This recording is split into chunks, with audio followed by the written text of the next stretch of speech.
Running today with the GT 330. This is a 2009 video card with 96 shaders. It's got 1 GB of VRAM DDR3 running at 550 MHz on the core clock, 790 MHz on the memory clock, DirectX 10 with 128 bits bus width. We're gonna pair it up with this i7 4th Gen with 4 cores and 8 threads, but the best thing we can do for this 2009 video card is just jump in a couple of games and see how it holds. Let's go. I'm gonna lie, 720p for a video card like this, I think it's enough because I don't have a lot of power on the video card, you know. It's got 99% load already on the core, 49 degrees, that's actually a good temperature. And it's got only 1 GB of VRAM, but it's DDR3, it's not a high-end video card. In this situation, you can see that in the CT, in the Battlefield, I got playable FPS. Not that bad, you know, but I need to be very careful in this case in order to get constant good FPS. If 720p is not okay in this situation because I got like 40-50 FPS with this video card in Battlefield, I think I have to lower the resolution in order to keep a good constant FPS. So with 1024 apparently I got 60 FPS. Very hard to make this video card actually work, you know. If you can make this video card like this work in Battlefield 3, imagine, then you understand, you know, what type of resolution and settings you have to put. Temperature wise I got like 54 degrees in this case. The quality is not that okay, you know. Got maximum load on the core and around 700 megabytes of VRAM utilized. Okay-ish theoretically, because if I'm interested on putting this video card in a good position, this is how it needs to be. That's it. There's no other way. The VRAM didn't manage to exceed 700 megabytes of VRAM.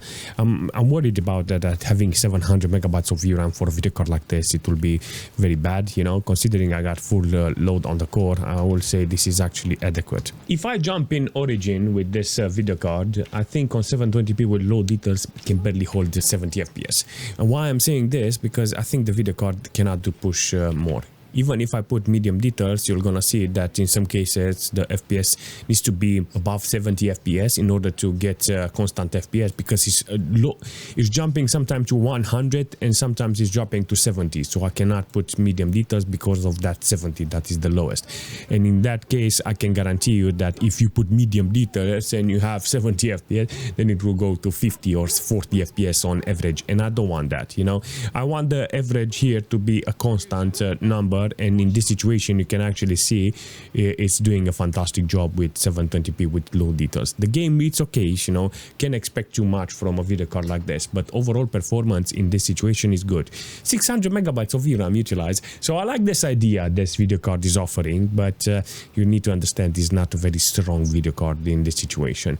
On the system side, I got like 4.9 GB of system RAM, 30% load on the CPU, 36 watts consumption from this computer, you know, with the CPU. All I can say is that it's doing a fantastic job in this situation, this game, by utilizing everything here, and in some cases doing a fantastic job, but it's very deceiving, you know, 160 FPS, because in some situation it's gonna be very low, like 70, and if you put just a little detail, you're done. This is a very important game for this video card because on low details, not minimal, on low details, on 1080p with 100% render scale, there is a small chance you can actually play the game with this. Seriously, I got only 500 megabytes of VRAM utilized here with this video card. It's holding pretty well in this case with 100% load on the video card's core. Temperature wise, it's okay. Can't say nothing bad about it, you know, because it's struggling to put 70 FPS apparently, and it's holding the minimal quality. It's not that great, you know, so I really tried dodging that quality, but if I have a low-end video card, I think that's the only way I can push this video card. What the heck is going on? When I look at the CT and snipe, I got like 20-30 FPS. Yes, I have to put it like 80% render scale in order to keep that constant FPS. Overall performance with this video card is okay theoretically, but in some situation you can see that yeah, it's struggling to keep 60 FPS, you know. Most of the time you're okay with this, but when you're sniping through the bushes and foliage, you're gonna get that amount of FPS, you know, like 40-50 FPS. You have to set it up in such a way that you will not have those minimals. I think the VRAM is not the problem. I think it's the core the problem. Here you can see 99% load on the core. Water size is okay-ish, you know, minus 20 watts because of the UPS. Put it in front now. All in all, I can say it's doing a fantastic job, this video card, you know. In playing games like this. This is funny because in S.T.A.L.K.E.R with 720p with static light, there is no chance that you can put some dynamic light or full dynamic light or some enhanced light or something like that. There is no chance, you know. So I got maximum details on static light, and you can see that I got playable FPS. It's maximum core load in this case with this video card, but it's playable FPS.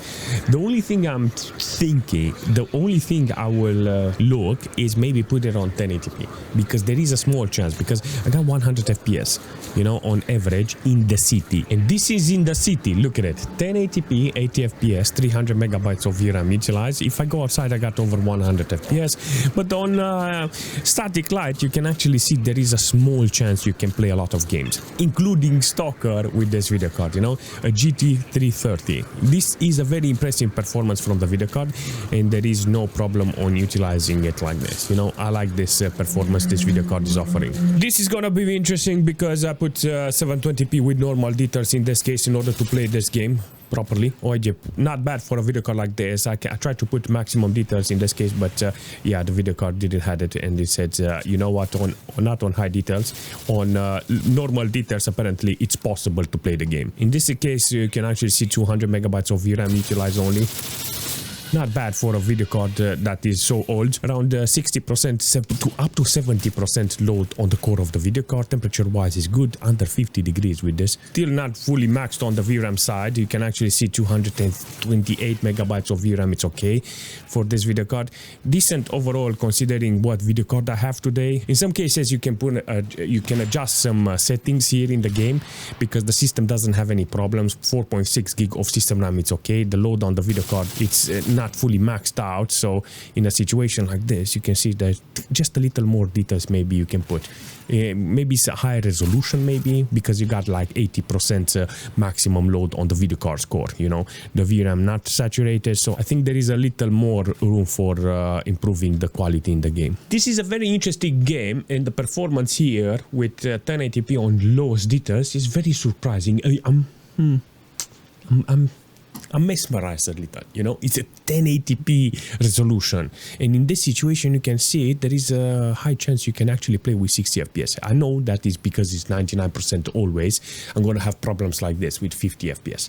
So the question is, can I move to 720p with medium details? First things first, I want to see how much VRAM it's utilizing here with low details on 1080p. Then I will go to 720p and medium details. Maybe there is a chance there, so I can get less than 90% load and keep medium details with 720p. Not okay, seriously. I actually thought medium details is gonna be more easy on the video card, but apparently not. 720p with medium details, apparently it's only 40 FPS on average. Even though you don't need high FPS in this game, because it's very normal for a game like this to be okay even with 40-50 FPS, because it's a very linear game with no need for hundreds of FPS and high refresh rate.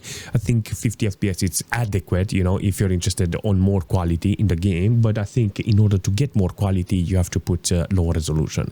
So 720p, maybe 1024 or something like that, or it's dropping to 4:3 and getting that resolution. I can actually see the frame time is not very okay-ish in this case. All in all, I can say there is options to put this game on a video card like this. Team Fortress 1080p, low details. I want this game to run with hundreds of FPS. It's maximum core load, but in this case you can see that it's holding with hundreds of FPS and good temperature on the core, even though it's 100% loaded, you know. I want this video card to run as fast as possible with this game and give you the best FPS in this case. The performance is spot on with this. You can actually see the video card, this doesn't have any problems, you know. Temperature wise, performance wise, everything is good. 462 megabytes of VRAM, it's actually adequate for a video card like this, you know. It's not utilizing only half of it. This is the most adequate performance I can get from a video card like this on 1080p, seriously. If it's running like this on 1080p, can say nothing bad about it, because it's a very interesting performance, seriously. Oh yeah, boy, look at that, look at that, I'm drilling them. No, everybody's down. Look at what I'm doing. Autis, poop pants, shit farts. Daniel, poop pants, shit farts. Can't say nothing bad about them. You know, everybody is expecting me to trash a video card. There's not a lot of video cards I would like to trash talk, you know. There's a couple of them, you know, that I want to trash talk, but one of the situation like this is that I got this video card very cheap, and if I can get a video card like this cheap and I want to put in the collection, I think it's very important. This is an OEM video card. This is a rebranded old video card. You can see the GT215, you know, but it's an OEM video card, and it's not something that you can say, you know, I want to buy 300 series video card. You can't. It doesn't work like that, you know. I think this was a very interesting video card when it came out with the Dell computer. It says there on the subventor, you know.